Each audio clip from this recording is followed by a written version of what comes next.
Gentlemen, you have now entered the precipice of greatness.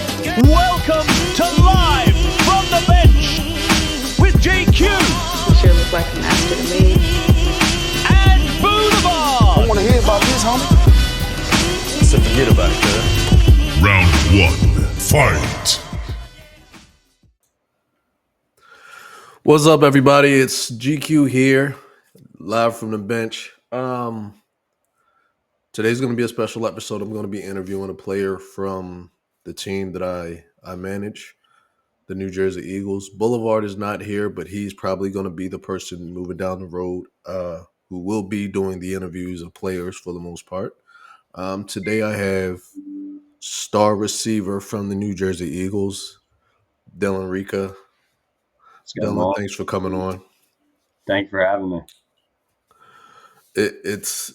It's been something I've been trying to do for the past couple seasons, and why not start this process as we start preparing for the arena season, and this is actually our final season for now that we're actually going to be 11 on 11. So it's kind of a blessing to be in the playoffs. So, right. So the first question I want to ask you. First question I want to ask you before we get into the whole jumble of questions that I do have for you. Being that this is your second season, I've been working with you for 2 seasons now. How does it feel that your final season with the 11 on 11 squad going into arena? How do you feel about this being a playoff? You're going into the playoffs. How does that feel to you? Well, coming from last season when we had 1 win to, coming into this season, we started off 0-4, which was, a little rough, but we've been able to kind of switch around, especially after the bye week, going a 4-game winning streak, going into the playoffs 4-4 and being able to get the 4th seed in home field playoffs. I mean, it's a blessing. It's a little unfortunate that's going to be the last season of semi-pro because I do love 11 on 11s, but at the end of the day, arena is also a lot of fun too, so I'm really excited for that. I think the biggest thing now is just getting ready for this first playoff game. This will be my first time in the playoffs in semi-pro, so this will be a great experience for me. So when the team actually launched and they were like, we're going to go arena, there was 2 signings that were like automatically made. It was our quarterback Damian Doggett, who I really want to get on the show next, and then it was you. How does it feel to know that you were like one of the first people that was thought of when this signing, like when we started making our signings for arena? I feel really blessed.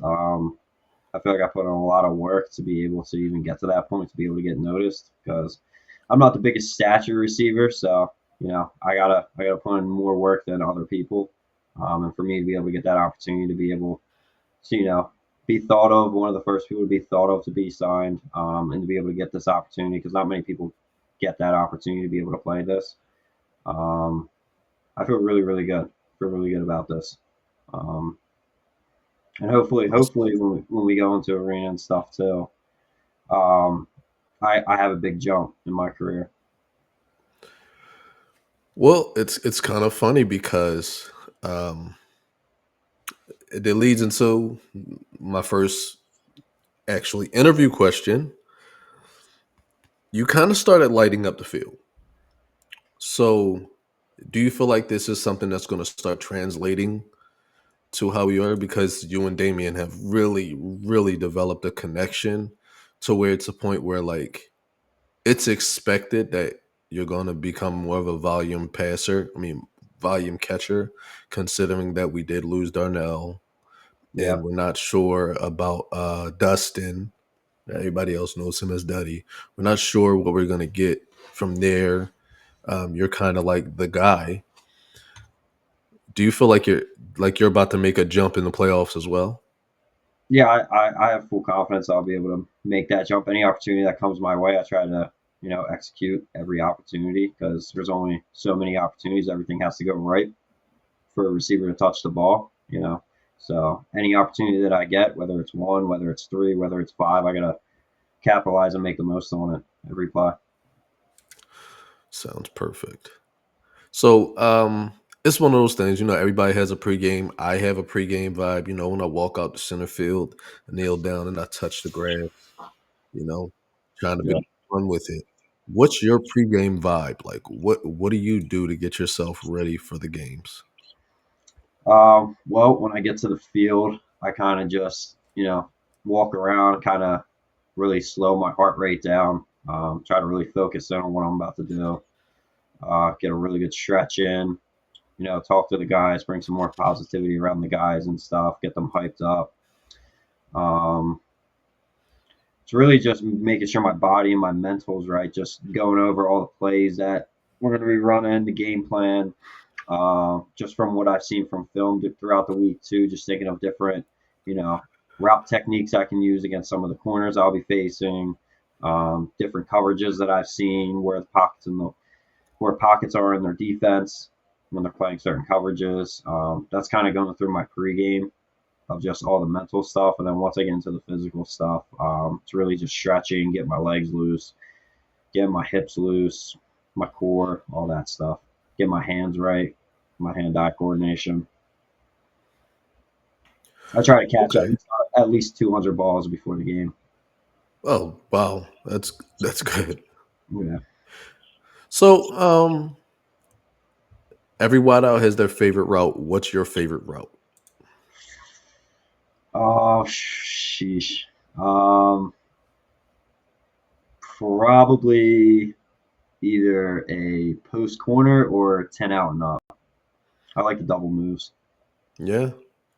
Hey, that's one thing I've noticed about you since bringing you in, besides your hands, because that's always the obvious thing that people bring up when they're like, Dylan, they're like, the guy is short-handed, he catches everything.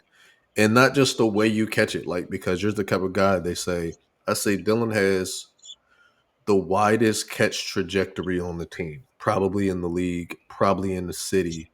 I would even go as far, you probably have probably a better receiver than players on the Giants and the Jets organization. I know that's a bit saying a bit much, but I'm willing to put money on it. Um, but that's another thing I've noticed about you. You're like a very good route runner. I've spoken to Matt about it, and I think that's like I feel like being like a small statured receiver. I think that right there really sets you apart because you've got bigger receivers. You got guys like Darnell, guys like Duddy, you got guys like Rob Sims who are big receivers, but they don't really have those certain intangibles that you have, which really sets you apart when it comes to guys like that. So I agree. I like those double moves because those double moves really set you apart because you really send those guys like stumbling on their heels because break their Yeah. ankles all the time. So I love that about you. So I think the biggest thing for a receiver, at least for me, obviously like an X receiver is typically a bigger receiver. They're gonna run like fade balls, your slants, you know what I mean.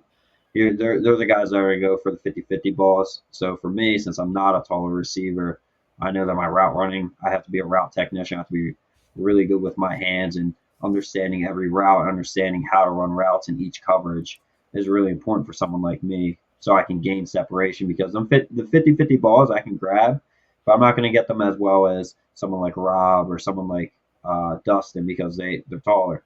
They're able to get yeah, up there higher than I am. So for me, I have to gain more separation. I have to be quicker than the corners. I have to be, faster or, using my brain and, what the coverage is so I know where the spot's going to be and getting to that spot faster than everyone else. mm. Okay, okay, yeah. And I noticed about you, like you play bigger than you actually are. But 5'10", Yeah. 180. You play bigger than what you are, which is really good. So I think that's what it sets you apart. Um, so we know in the game of football, chemistry is everything. Chemistry between the QB and wide receiver is everything. Yep. Um, Shout out to Damien. How would you say that your connection between you and Damien, how do you say that that connection is different than the chemistry you had with Andre last season and then Damien this season? I would say me and Damien has been taken off of that, especially the past 3, 4 weeks. We've been able to kind of both see stuff in the defense and being able for me to get to the spot, and him throwing to the spot. We don't even have to talk to each other. It's something that me and Andre did last season. We kind of had our like talks, and we would talk and we would kind of game plan before that. With me and Damien, it's like we don't even have to talk. We kind of we just know, and that's what's been great. We don't have to spend time like in the pre-snap where it's like, let's do this instead of that. Like it's like, okay, I see this, you see this as well. We kind of just give each other a look, and we kind of know, this is what we're doing. Okay. So, I mean, I think our chemistry is just going to keep growing and growing, especially going in the arena too. I feel like it's going to take off. I have a lot of confidence in that. Okay.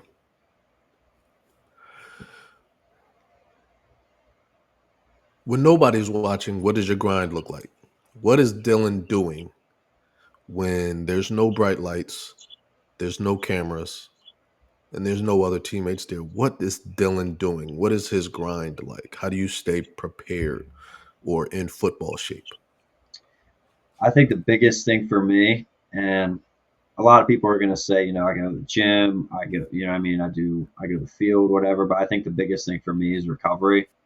Just taking care of my body, making sure, my body's ready for Saturday. Obviously, I do the gym work. I do the field work.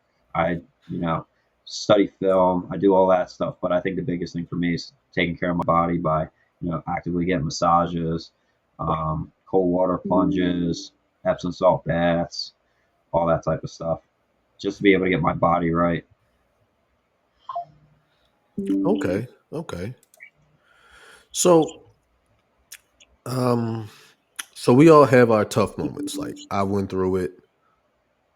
How do you stay locked in and confident when things aren't going well? Because we know in the beginning of the season, they weren't giving you the target that you should have gotten. And it shows. And I'll say we were 0-4 and you weren't getting targets. Yeah. Since they started giving you targets, we're 4-0. Um, what was it that you did to stay locked in and confident when it wasn't going your way? How did you stay confident? How did you stay focused? I think the biggest thing for me was just letting it be known, how I felt, and then also, knowing that there's another game coming up and not worrying about what happened last game, because I can't change anything that happened last game. I can't change the fact that I only got one target or, one catch or whatever. It's a new week. It's a new team, and there's new opportunities, and I knew my opportunity, was eventually going to come. And yeah, I know that with football comes adversity, and I know the offensive line has to protect the quarterback for the quarterback to be able to throw the ball. Everything's got to go right for me to be able to get that opportunity. And when those opportunities arise, I got to capitalize on them. So I feel like I've been able to capitalize on them the past couple of weeks, which has given Damian more trust in me and the OC more trust in me. So now moving forward, I'm hoping I can expand on that. Okay. Okay. Huh. So is there anything you done that you start doing that's different than what you were doing last season? Well, recoveries for sure. Last season, I didn't really take recovery as much. I was more on the field training, not really giving my body a break, which actually caused me some injuries last season. I had that hamstring injury, which I was out for 3 games. So, Yeah. and And that hurt us. yeah, yeah, and that, I mean, it hurt me too. It was hard for me to stay off the field and stop what I was doing from that hamstring injury. But then that's when I realized like my body does need to break. Like I can't work out every day. I can't, you know, train all the time. Like I need time to recover as well. And I think that was the biggest thing. The biggest thing in football is availability. It doesn't matter how good you are. If you're hurt, you can't help because you're hurt. Okay. Okay. Um I want to switch gears a little bit. Just a fun question. If you weren't a football player, what would you be doing right now as far as like sports? What would you Sports? be doing? Yeah, if you could play another sport, what do you think you'd be really good at? Um, Pretty good at a decent amount. I'm pretty good at basketball. Pretty good at tennis. Boxing. I'm pretty decent at. Um, Out of Mhm. those three, probably basketball. Oh, okay. I could see it, honestly. I could Yeah, see it. You probably do have a nice jumper. I got a decent three, and then I'm more like an in the paint shooter, like fade away. Mm, okay. Drive the Okay. lane a little bit, little jump shots. Yeah, it's kind of my thing. All right. All right. So I got a few more questions and I'll let you go. So after you get this win this Saturday, what's your big cheat meal? Top pot. Top pot. Oh man. Yeah, Hot pot. Is it hot pot or top pot? I don't. it's called top pot. It's in Delray. It's like a Korean what do you call it? Like it's they got like the hot pot. Like you go to the table, they got like they bring out like the soup and they bring out like a bunch of raw meats and stuff, and you get to cook it Mm, right there. It's so good. I do that mm. basically almost every Saturday.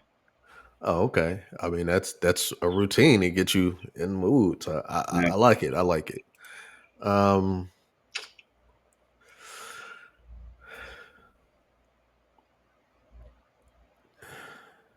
one second. I got a question. If you could send a message to your younger self before your to your younger self before the big game, what would you tell yourself?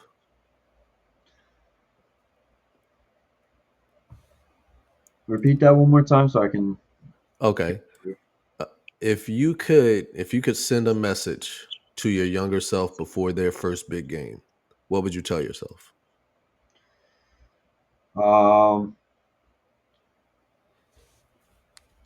don't get don't get mad about one play. Make the next play. I like I that.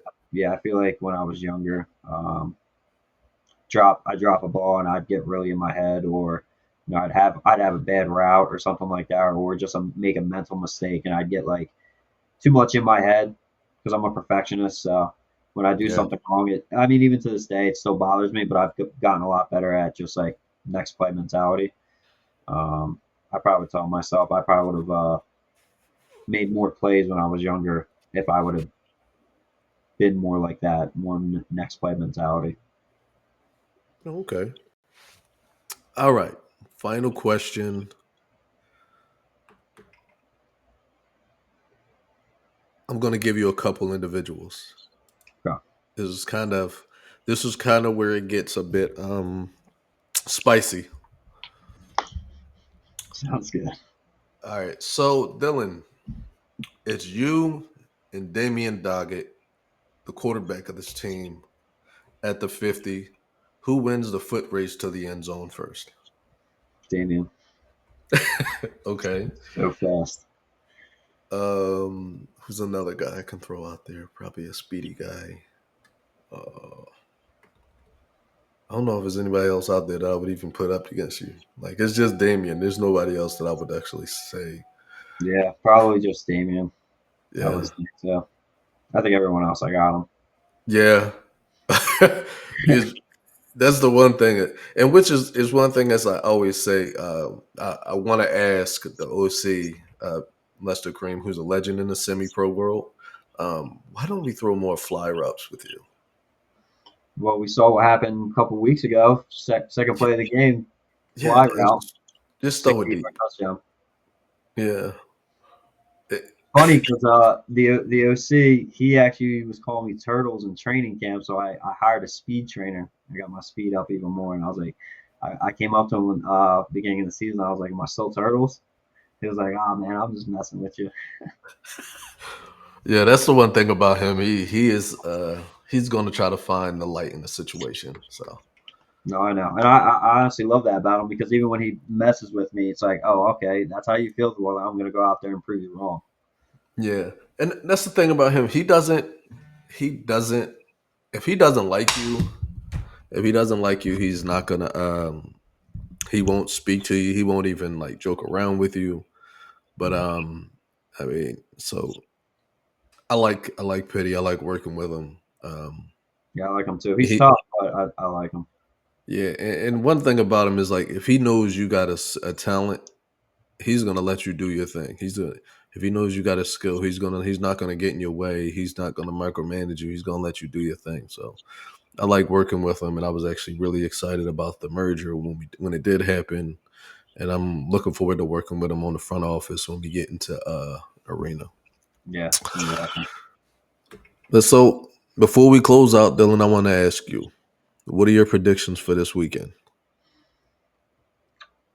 This weekend, I think we're gonna start out pretty fast. I think now that we've finally found our groove within these past 4 weeks, and we kind of understand what we're doing on offense, because we were a little slow on offense the first couple Mm-hmm. of weeks, like still trying to figure out our identity and stuff. Now that I feel like, we have a solid run game now. We found our identity with the run game. We found our identity in the passing game. We're kind of understanding, what I mean, how we all kind of work together, what all of our strengths are and our weaknesses are. And I feel like we've been kind of balancing each other out.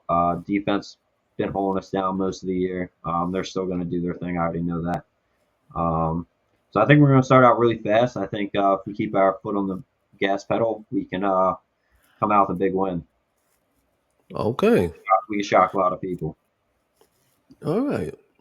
Well, Dylan, thank you for coming on the show. Maybe Thank we you. can do it again sometime after the win. I'd love to. Until then, thank you. And we have a thing that we say on the show. It doesn't. It's not a bad thing. We only say it if we like you. And Sweet. Dylan, I need you to hit the bench. Hit the bench. Yep, hit the bench.